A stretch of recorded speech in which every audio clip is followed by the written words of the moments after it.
بقى من الساعة وسيبك من البطانية بتاعتك، ويلا بقى قومي كده يلا وخليكي نشيطة، خشي المطبخ وولعي الفرن ودفي الدنيا ودفي البيت. هنعمل طريقة هتملى ريحة البيت، ومش البيت بس، ده الريحة كمان هتوصل للجيران من حلاوتها وجمالها.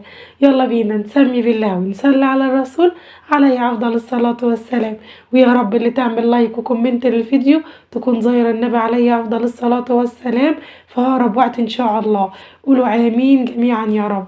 وعلى فكرة انا لما بقول لكم كده انا مش بشحت ولا اي حاجة، علشان الكومنتات اللي بتجيلي بتقولي انت بتشحتي، انا مش بشحت وانا مش برد على حد ومش بعرف ارد على حد اصلا.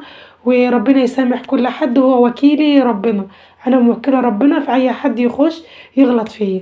يلا بينا بقى على الطريقه الحلوه ديت ونسيبنا منهم بقى ونخلينا في طريقتنا. اول حاجه معايا انا هجيب معايا كوبايه عصير من البرتقال، وكوبايه من الميه، وكوبايه من السكر. ده هنحضر بيه الشربات بتاعنا. وهحط كمان شريحه برتقال، وارفع بقى الخليط الحلو ده على النار، على نار متوسطة لمدة 10 دقايق. نحضر بقى الخليط التاني بتاعنا. هحتاج معايا 2 بيضة بدرجة حرارة الغرفة، ورشة من الفانيليا. وبصوا بتاعة الفانيليا اللي لقيتها خلصانة، حطيت بقى فانيليا بودر من العادية بتاعتنا، وعلبة من الزبادي.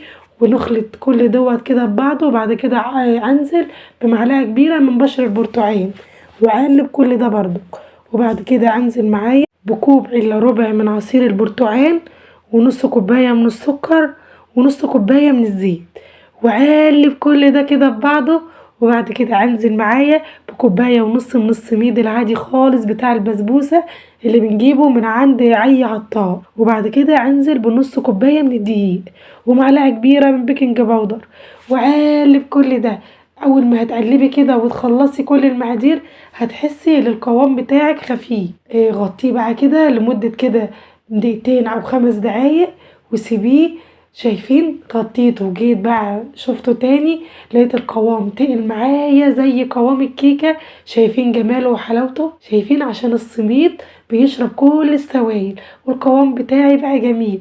اجيب بقى الصينية بتاعتي وادهنها كده بالزبدة، ومعلقة كبيرة كده ورشة كبيرة من السميد ابطنها بيه، وانزل بالخليط بتاعي وادخلها الفرن على درجة حرارة متوسطة لحد ما تستوي معايا وتحس ان الجوانب ادت اللون الحلو ده. بعد كده ارفعها على الشواية تاخد معايا اللون الذهبي، واجيبها بقى اقلبها معايا وهي سخنة. والشربات بتاعي خلص اهوت، بس لازم الشربات يكون بارد.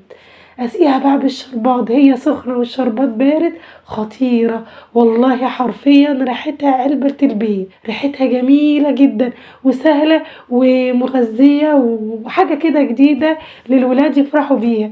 بعيد بقى عن اللي احنا بنعمله كله، ديت هتبقى ادمان ليكي. شايفين بقى جمالها؟